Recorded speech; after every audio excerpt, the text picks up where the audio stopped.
Bismillahirrahmanirrahim. Assalamualaikum warahmatullahi wabarakatuh. Bismillahirrahmanirrahim. Alhamdulillahirabbil alamin. Wa bihi nasta'inu ala umurid dunya waddin. Assalatu wassalamu ala asyrafil anbiya wal mursalin sayyidina wa maulana Muhammadin wa ala alihi wa ashabihi ajma'in. Allahumma rabbi shrah li sadri wa yassir li amri wahlul 'uqdatam min lisani yafqahu qawli. Subhanaka la ilma lana illa ma 'allamtana innaka antal alimul hakim. Allahumma arzuqna fahman nabiyyin wa hifdzal mursalin wa ilhamal malaikatil muqarrabin. Allahumma aghnina bil ilmi wa zayyinna bil hilmi wa akrimna bit taqwa wa jammilna bil afiyah. La hawla wa la quwwata illa billahil 'aliyyil 'azim. Walhamdulillahi rabbil alamin. نوينا التعلم والتعليم والتذكر والتذكير والنفع والانتفاع والإفادة والاستفادة والحث على التمسك بكتاب الله تعالى وسنة رسوله والدعاء إلى الهدى والدلالة على الخير ابتغاء وجه الله ومرضاته وقربه وثوابه سبحانه وتعالى. الفاتحة إلى حضرة النبي المصطفى محمد صلى الله عليه وسلم وأزواجه وذريته وأهل بيته وإلى روح سيدنا الشيخ ناوي البنتاني وأصول فريم وشيخهم شيء لله لهم الفاتحة. أعوذ بالله من الشيطان الرجيم. بسم الله الرحمن الرحيم. الحمد لله رب العالمين الرحمن الرحيم مالك يوم الدين. إياك نعبد وإياك نستعين. اهدنا الصراط المستقيم صراط الذين أنعمت عليهم غير المغضوب عليهم ولا الضالين آمين. Yang sama-sama kita ta'zimi guru kita, Syekh kita, murabbi kita, Ustaz Diri Sulaiman, matta'anallahu ta'ala bitu'il hayatihi wa riayatihi. Mudah-mudahan beliau sehat walafiat, panjang umur, diberikan segala kebaikan dunia dan akhirat insyaallah untuk beliau. Kepada para pengurus, kepada ketua DKM Baitur Rahman Bang Raya, para jamaah yang dimuliakan Allah, para pemirsa dimanapun berada, alhamdulillah asbahna على فطرة الإسلام وعلى كلمة الإخلاص وعلى دين نبينا محمد صلى الله عليه وسلم وعلى ملة أبينا إبراهيم حنيفا مسلما وما كان من المشركين. Bahwa kita masuk pada waktu subuh dalam kondisi baik, dalam kondisi melakukan ketaatan. Mudah-mudahan hari-hari kita terus dihiasi dengan kebaikan-kebaikan yang berbuah ridha Allah Subhanahu wa taala. Salawat dan salam terus terlimpah ruah kepada hadratur Rasul Sayyidina wa Maulana Muhammad sallallahu alaihi wa ala alihi wa sahbihi wasallam beserta keluarga, sahabat, pengikut sekalian. Amin Allahumma amin. Insyaallah biidznillah di pagi yang mulia ini mudah-mudahan kita mendapatkan keberkahan waktu pagi sebagaimana doa yang dilantunkan oleh baginda Nabi Muhammad sallallahu alaihi wa alihi wasallam. Allahumma barik li ummati fi bukuriha. Ya Allah, berkahilah umatku ini fi bukuriha di waktu-waktu paginya. Karena waktu pagi merupakan waktu yang banyak sekali fuyudatur rahman. Allah Subhanahu wa taala menurunkan gelombang rahmat kasih sayang Allah Subhanahu wa taala. Maka insyaallah senada dengan itu kita mengisi hari kita, mengisi waktu kita menunggu tulu'ul fajri, kita menunggu syuruqus syamsi dengan kita membaca 1-2 hadis dari kebaikan-kebaikan yang mudah-mudahan menjadi asbab ridha Allah, menjadi syafaat yang baik, menjadi pemberat timbangan kebaikan bagi kita, bagi orang tua, bagi para guru dan orang berbuat baik kepada kita insyaallah. Bismillahirrahmanirrahim. Wal maqalatur rabi'ata asyrata an Hatim al-Asammi rahimahullahu ta'ala alaih. Maqalah yang ke-14 dari Imam Hatim al-Asam rahmatullahi alaih. Annahu qala, beliau berkata, manidda'a arba'atan minas sifati bila arba'atin minal adillati. Barang siapa yang mengaku 4 perkara minas sifat berupa sifat, bila arba'atin minal adillah, tanpa disertai 4 perkara berupa dalil atau petunjuk atau bukti, fada'wahu kadzibah, maka pengakuannya itu bohong semata-mata. Fala tuqbalu fala tuqbalu, maka persaksiannya itu tak diterima. Yang pertama, manidda'a hubballahi wa lam yantahi an maharimillahi ta'ala fada'wahu kadzibun. Barang siapa yang mengaku cinta kepada Allah, tetapi dia tidak pernah berhenti dari hal-hal yang diharamkan Allah, fada'wahu kadhibun, maka pengakuannya dusta. Li jara'atihi ala qurbi hima illa li jara'atihi ala qurbi hamallahi ta'ala, karena dia berani terhadap hal-hal yang dibatasi atau dilarang oleh Allah Subhanahu wa taala. Wa man idda'a hubban nabi alaihi salam, dan barang siapa yang mengaku cinta kepada Nabi Muhammad sallallahu alaihi wasallam, wa karihal fuqara'a wal masakina fada'wahu kadhibun, barang siapa mengaku cinta kepada Nabi Muhammad sallallahu alaihi wasallam sementara dia benci kepada para fakir dan miskin, fada'wahu kadhibun, maka pengakuannya itu adalah dusta. Li'annahum ahbabuhu sallallahu alaihi wasallam, karena para fuqara dan masakin, karena orang-orang fakir dan miskin merupakan kekasih Nabi Muhammad sallallahu alaihi wasallam. Wa man idda'a hubbal jannah, dan barang siapa yang mengaku cinta kepada surga, walam yatasaddaq, sementara dia tidak bersedekah, bima tayassara lahu, dengan sesuatu yang memungkinkan baginya, fada'wahu kadhibun, maka pengakuannya itu adalah dusta. Wa man idda'a khaufan nar, dan barang siapa yang mengaku benci kepada neraka, walam yantahi 'anadz dzunub, sementara dia tidak berhenti dari melakukan dosa, fada'wahu kadhibun, maka pengakuannya adalah dusta.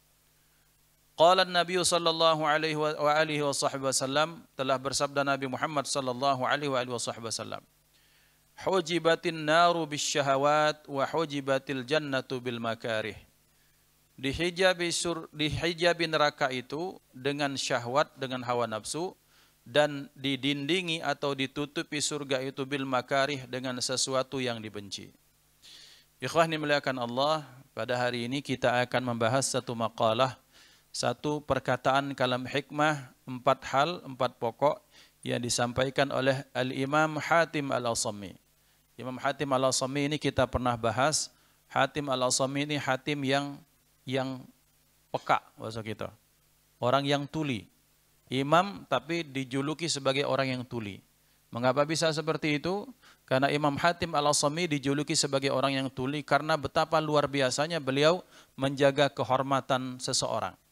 Jadi Imam Hatim ini kan seorang alim, orang yang Masya Allah luar biasa ilmunya, dijadikan rujukan keilmuan dan dimintai fatwa beliau dari orang-orang banyak, jadi beliau dimintai fatwa. Pada satu saat datang seorang wanita muda, yang wanita muda ini kemudian datang minta fatwa, bertanya sesuatu. Tentunya min wara'i hijab, tentunya di balik hijab. Nah kemudian wanita ini mungkin entah makan apa yang bergas sehingga dia terkentut. Dan suaranya kencang. Begitu kira-kira. Ini tergantung ukuran biasanya. Ada put, ada bed, ada bot, itu tergantung. Ya. Ada yang ngebass, ada yang treble itu. Nah ini wallahu alam ini bagaimana? Karena kita nggak dapat sanadnya ya tentang bunyinya. Nah ini sang wanita muda kemudian malu. Malunya bukan alang kepalang karena juga termasuk aib. Sekalipun di bangsa Arab yang lain sebagian besar kentut itu kadang tidak menjadi aib. Yang aib itu malah sendawa. Sardawo besok itu.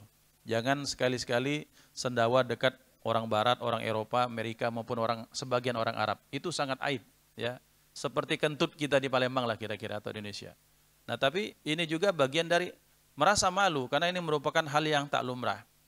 Maka terbersit rasa malu ini wali besar. Beliau tahu ini kondisi perempuan ini, langsung merasa malu. Maka kemudian beliau menyelamatkan ini wanita dengan cara ulangi pertanyaanmu.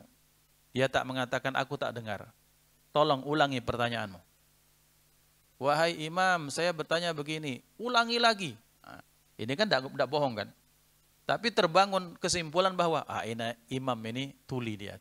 Berarti dia tak dengar kentut saya. Masya Allah. Ini cara dia menjaga. Permasalahannya adalah satu lagi adalah ternyata ini perempuan perawan. Nah kalau perawan kan berarti durasi keperawanannya itu kan belum laku lah. Nah karena dia belum laku berarti ada kemungkinan tersebar berita perempuan ini kentut sehingga orang ilfil lah. Mungkin ada ngelihat ada gadis betina belaga tiba-tiba pas tersengih ada cabai di sini kan.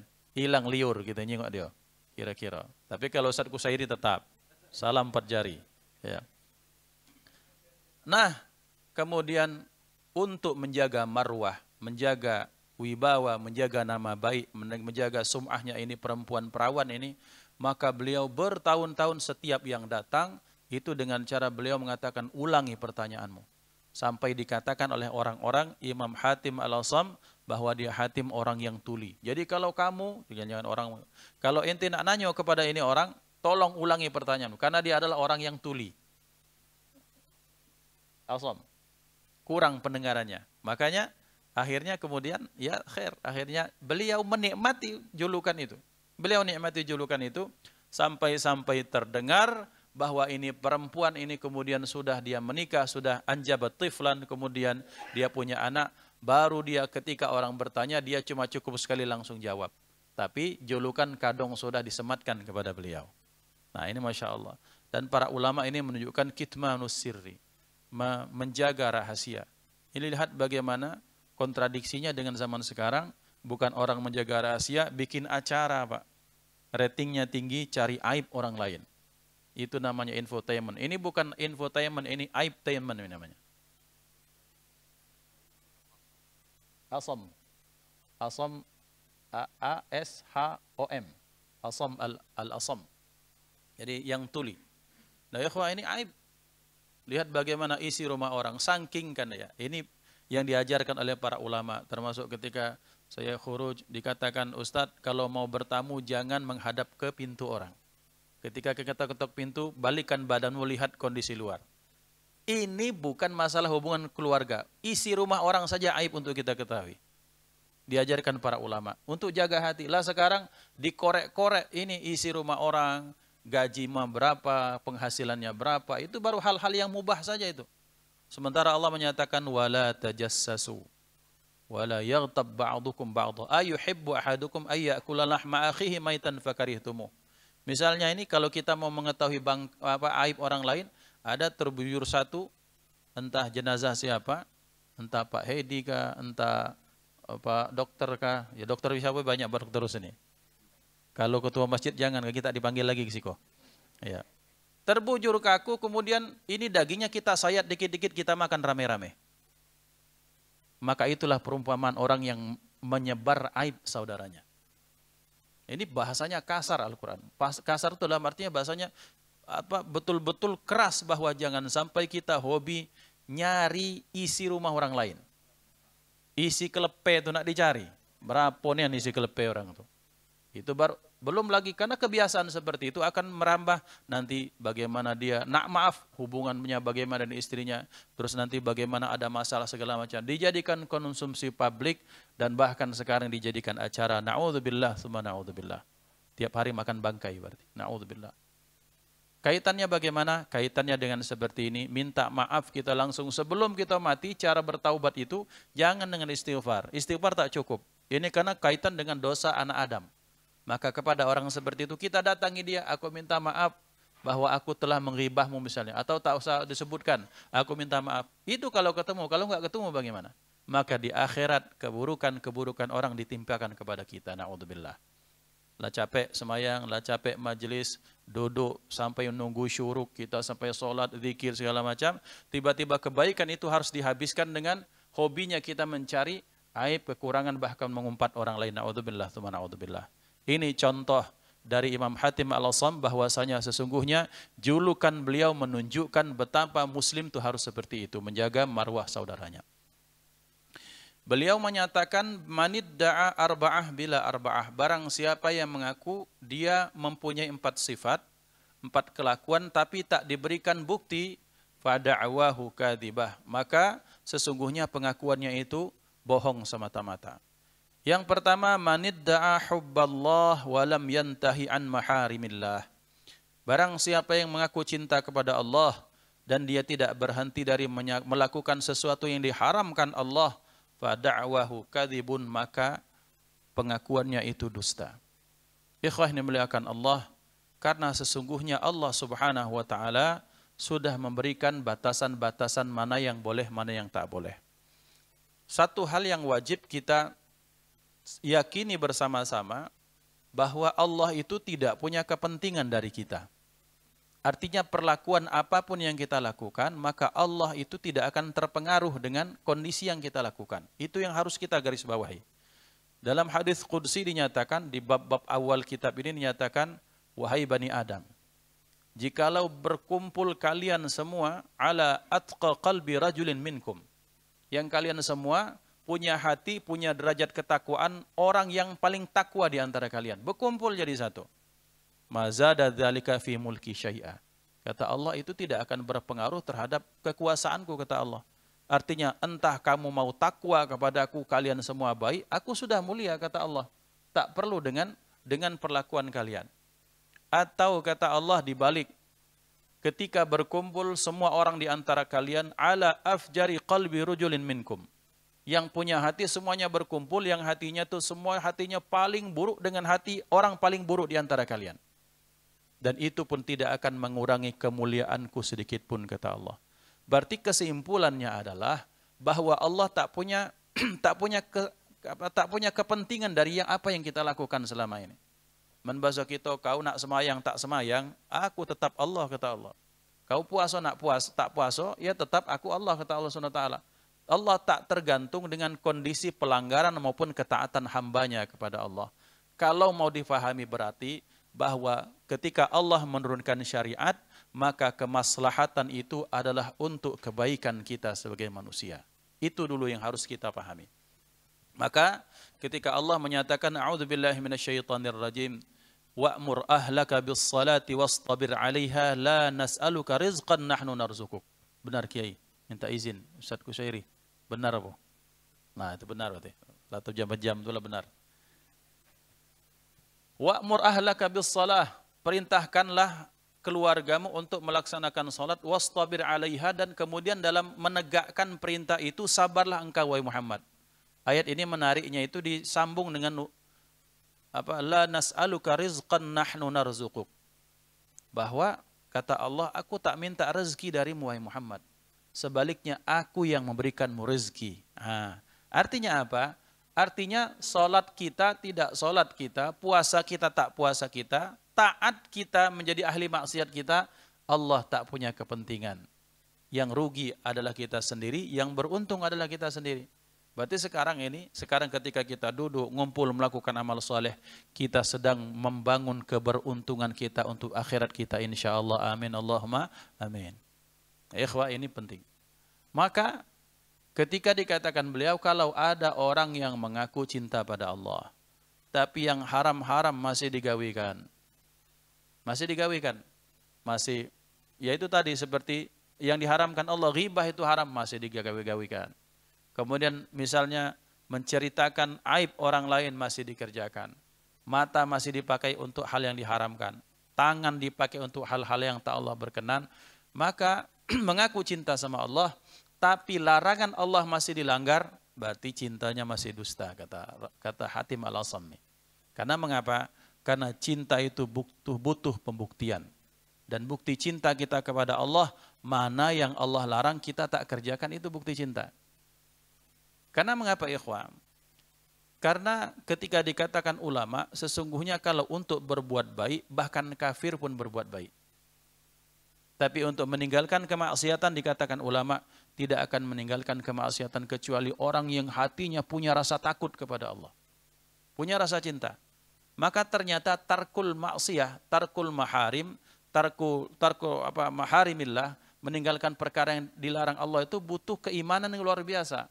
Jadi kalau ada orang pengen kita tahu bahwa orang tersebut cinta atau tidak sama Allah, lihat bagaimana sikap dia dalam menghindarkan hal-hal yang diharamkan Allah Subhanahu wa taala.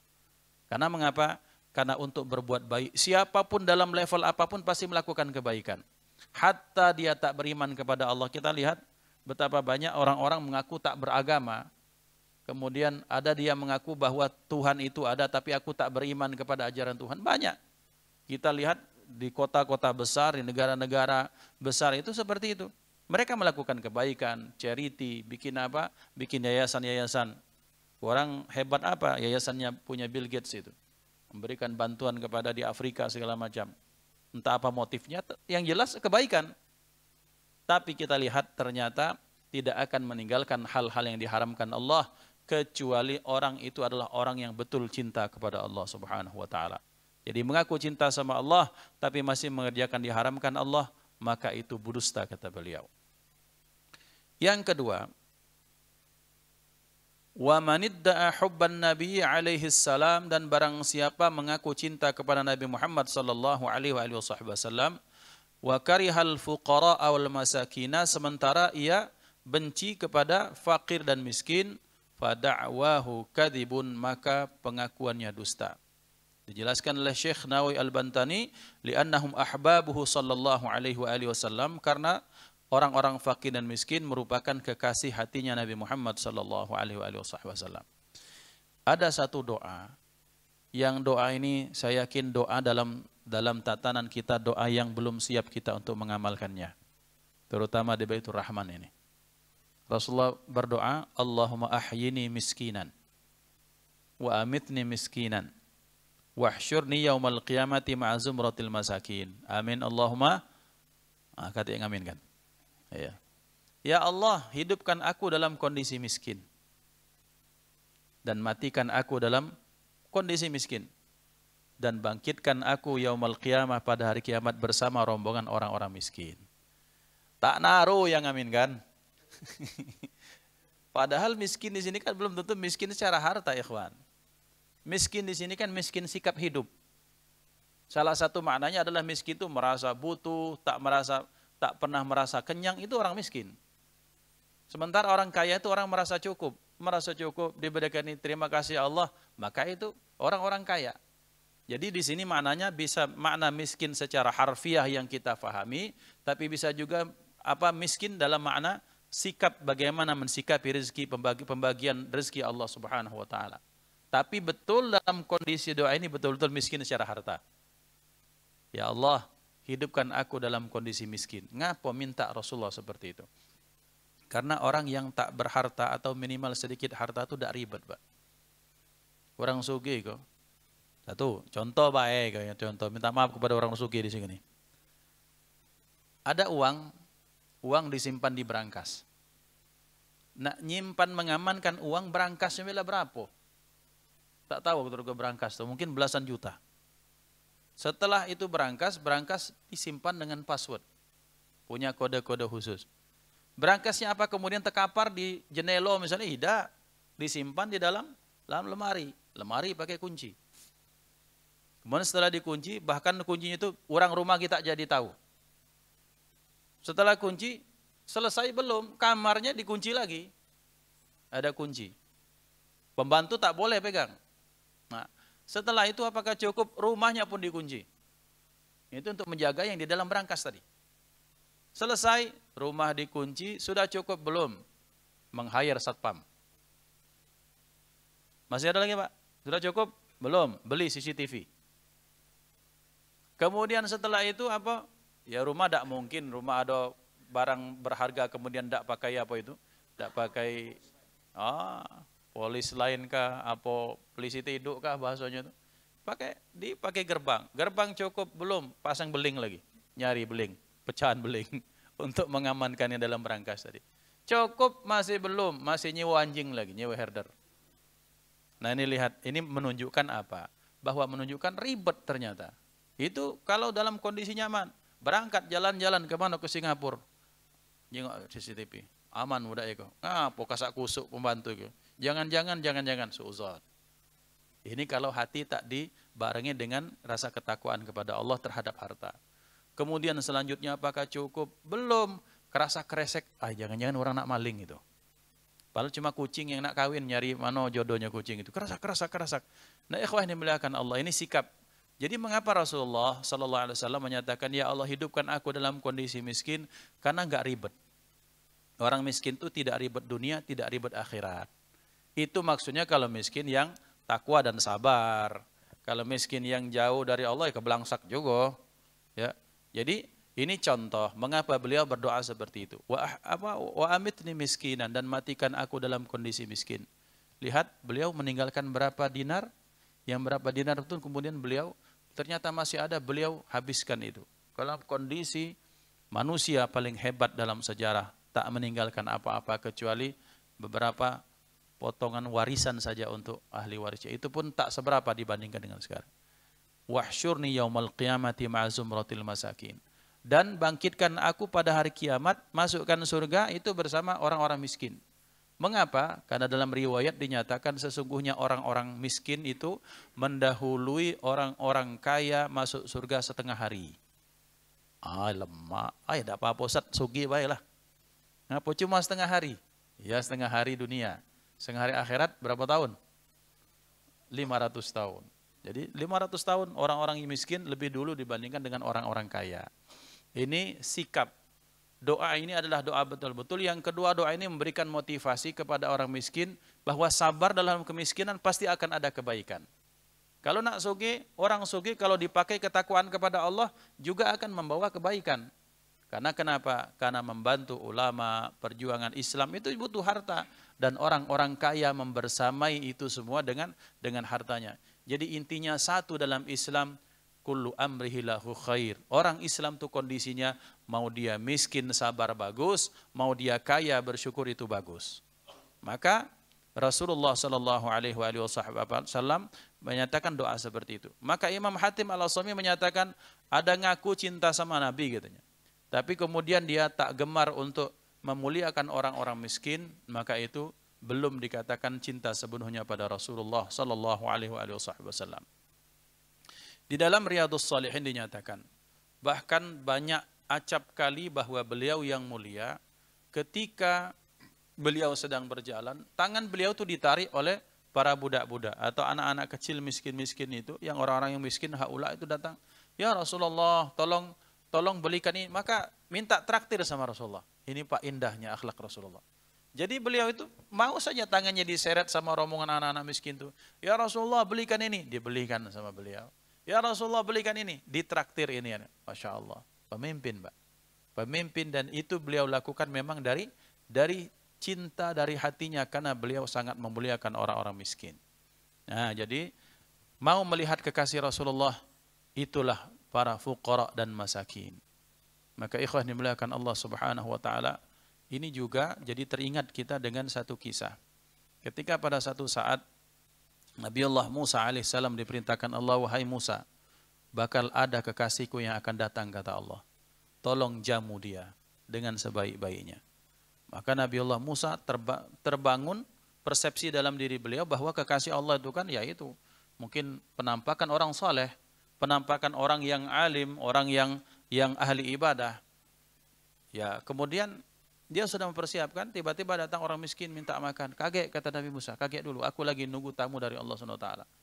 Menunggu kasihnya Allah. Ya sudah, ini orang pergi dalam kondisi lapar. Langsung Allah tegur, wahai Musa, kenapa engkau tak jamu tamuku? Siapa ya Allah? Orang miskin tadi itulah yang akan menjadi tamuku kelak, kata Allah. Kecul kawan. Kecul itu maksudnya langsung digari lagi, dijemput lagi, dimuliakan. Tapi maksudnya memberikan pemahaman dalam diri kita bahwa para kekasih Allah adalah orang-orang miskin. Artinya adalah di situ ada jalan bagi kita untuk apa? Untuk memuliakan Allah dengan cara kita memuliakan orang-orang miskin. Dan Nabi Muhammad sallallahu alaihi wasallam, beliau terkenal orang yang tak pernah menolak siapapun yang datang. Orang fakir, orang miskin, semuanya diterima oleh beliau untuk minta ditunaikan hajatnya. Inilah Nabi Muhammad sallallahu alaihi wasallam. Berarti kita punya pembuktian cinta kepada Nabi Muhammad dengan cara kita apa? Dengan cara kita memuliakan orang-orang miskin dengan cara dibantu. Dan gerakan ini Masya Allah, gerakan share and care ini gerakan luar biasa. Gerakan Nabi Muhammad ini, it'amut ta'am, bahwa yang punya kelebihan memberi, kemudian yang pengen membutuhkan itu mengambil, itu kan satu bentuk sesuatu yang luar biasa dalam Islam. Dan mudah-mudahan terus didawamkan hal seperti ini insyaallah. Selanjutnya, wa manidda'a hubbal jannati wa lam yatasaddaq bima tayassara lahu fa da'wahu kadzibun. Barang siapa yang mengaku cinta kepada surga dan sementara dia tak suka bersedekah, maksudnya yang memungkinkan, bukan yang memaksa-maksakan diri, maka pengakuannya dusta, kata Imam Hatim Al-Asami. Karena mengapa? Karena kita dalam riwayat, sekalipun riwayat ini bagi orang-orang yang sedikit-sedikit lemah, sedikit-sedikit dhaif ya. Padahal kita akan melihat sesuatu itu kadang kita lihat maknanya. Bahwa dinyatakan dalam riwayat bahwa orang yang sakhi, orang yang dermawan, orang yang loman bahasa Jawanya. Barang siapa orang yang sakhi, qaribun minallah. Mereka dekat dengan Allah, dekat dengan malaikat, dekat dengan manusia, dekat dengan surga, dirindukan surga dan dijauhkan dari neraka. Sementara orang yang bakhil, ini lagu soundtrack terbarunya Ustadz Dery Sulaiman ini. Sudah bisa di-download. Masya Allah. Ya. Tapi tidak dapat endorse tidak, insya Allah. Untuk dakwah kebaikan. Dan orang yang bakhil jauh dari Allah, kemudian jauh dari manusia, jauh dari surga, dekat ke neraka. Jelas itu. Kalau ada orang bakhil, tak naruh doa yang baik untuk orang bakhil itu biasanya. Nak kemana kamu? Malam-malam, kalau saya kamling. Nak maling bapak itu. Nah kamu kok jangan main itu. Balik dulu, tunggu tegal. Iko linggis, congkel kelar rumahnya. Ini, jadi bukan orang menangkap itu untuk ditangkap, ternyata yang maling itu diberikan bantuan dan linggis bahasa itu. Saking kan bencinya orang kepada orang bakhil. Itu makna bahwa orang bakhil itu dijauhkan Allah dari sekitarnya. Minimal doa itu tidak ada yang bagus. Maka orang mengaku cinta pengen masuk surga, maka gemar-gemarlah bersedekah. Ini masjid masih nunggu sedekah.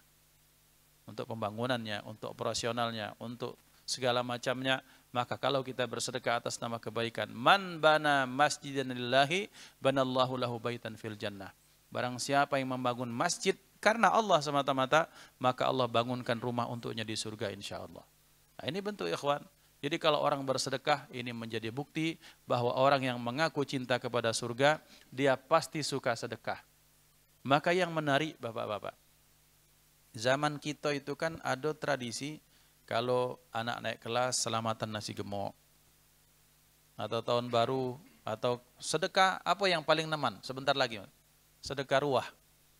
Sedekah ruah. Masya Allah, sedekah ruah itu kan satu tradisi yang sangat indah.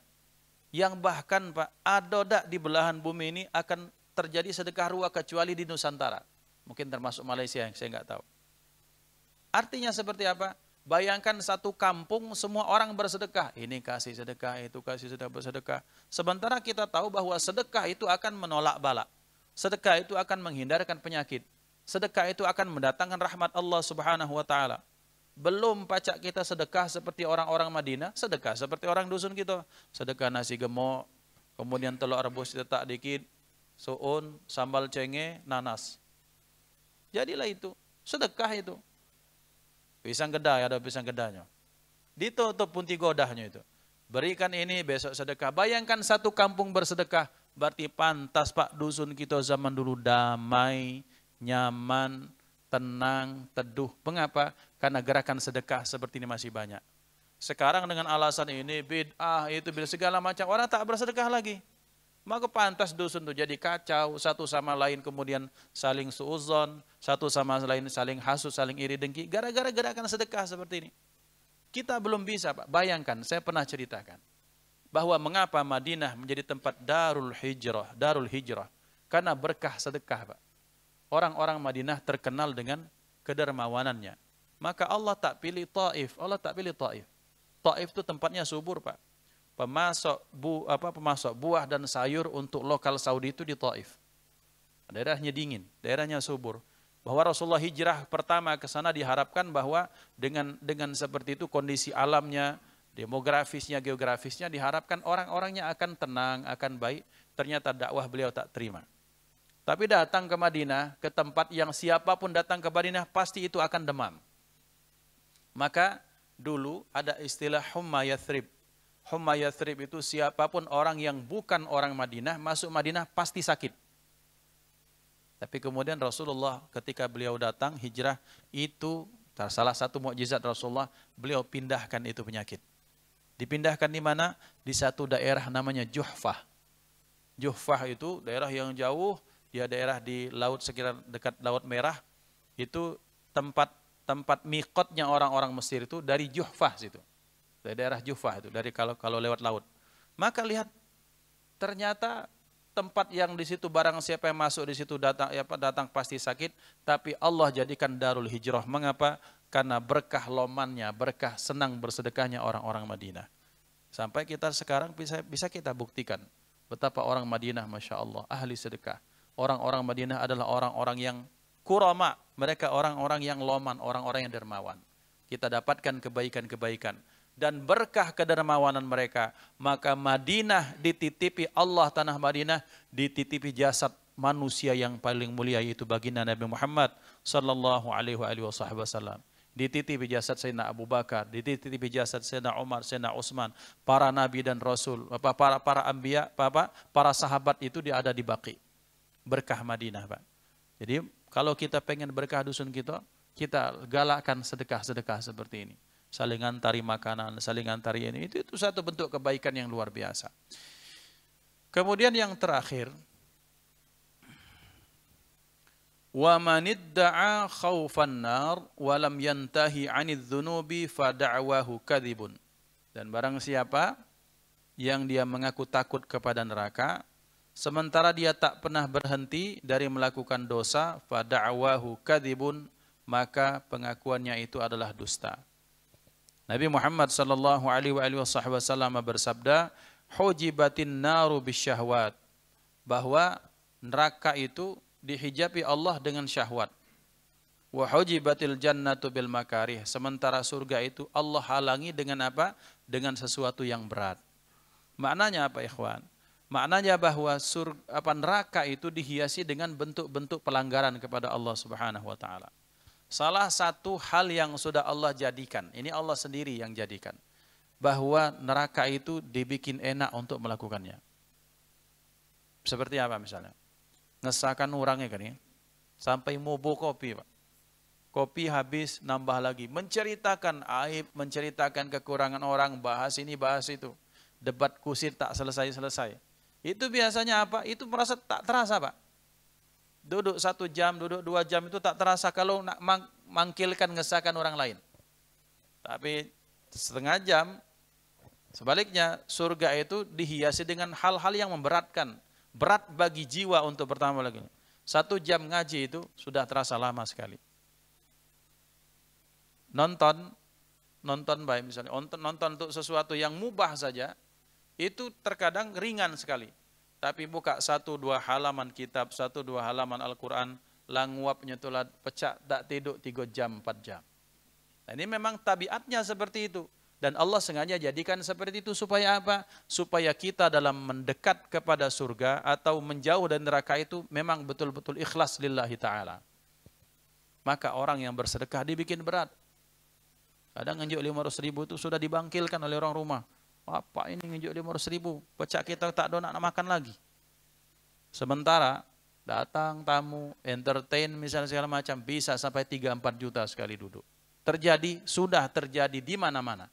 Karena memang hadis dari Nabi Muhammad SAW sudah membuktikan bahwa neraka itu dijadikan hal-hal yang berkaitan dengan neraka itu indah. Maaf Pak, maaf. Ini yang terjadi. Ustaz dari Sulaiman sudah lebih tahu lagi daripada saya. Bahwa Masya Allah banyak sekali kadang orang duduk, maaf ya, ada berzina, keluarkan uang 1-2 juta, 5 juta, khair bagi mereka. Tapi untuk memberikan fakir miskin beratnya minta ampun. Nah ini terjadi maksudnya di belahan bumi manapun. Jadi tidak terasa 5 juta ini dikeluarkan, tidak terasa. Yang 500.000 itu terus menjadi, ngapola nian. Terus seperti itu. Nah ini menunjukkan dan tabiatnya memang seperti itu. Supaya kita ikhlas dalam mendekat kepada Allah Subhanahu wa ta'ala. Nah ikhwah dimuliakan Allah.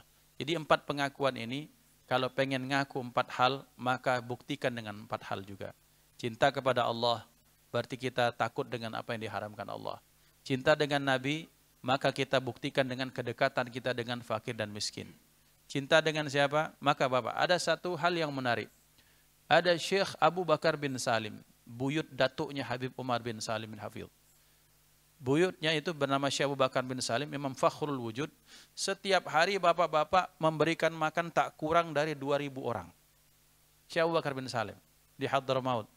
Ya. Jadi beliau sampai punya furn. Furn itu apa bahasa kita? Tungku dewek. Tungku untuk memasak roti itu sekitar 2.000 orang diberikan makan secara gratis. Ini the real sultan tuh ya seperti ini. The real sultan itu. Sultan tuh bukan yang beli Ferrari, pecah beli kacang goreng. Itu. Lebih hebat siapa nih? Itu Syekh Abu Bakar bin Salim. Al-Habib Ali bin Muhammad bin Husain Al-Habsyi sahibil Maulid. Beliau kalau mengadakan maulid yang datang sekitar 20.000 orang. 20.000 orang itu diberikan makan semua. Dan baliknya disangui makanan, dinju amplop lagi. The real sultan. Apa? Adoi si tak adoi si angin wae. Masya Allah. Jadi maksudnya sekarang ini kan banyak gerakan orang-orang dan orang-orang miskin di Indonesia, maaf jadi kasar. Orang miskin Indonesia itu dikelabui dengan tontonan yang ini, beli Ferrari, entah beli ini apa tidak, ini namanya sekedar YouTube cari views kan seperti itu. Tak mendidik tontonan seperti ini. Tapi dinikmati oleh orang kita, menginginkan sesuatu kekayaan tanpa usaha yang itu. Jadi akhirnya jalan pintasnya nonton di YouTube gratis. Wow, mengangan-angan jadi orang kaya. Maka ikhwan dimuliakan Allah. Jadi pembuktian bahwa para kurama, orang-orang terdahulu yang mengaku cinta pada Rasulullah, ada buktinya. Nah sekarang kita ini kalau ada orang miskin, lah pernah ngenjuk sedekah belum?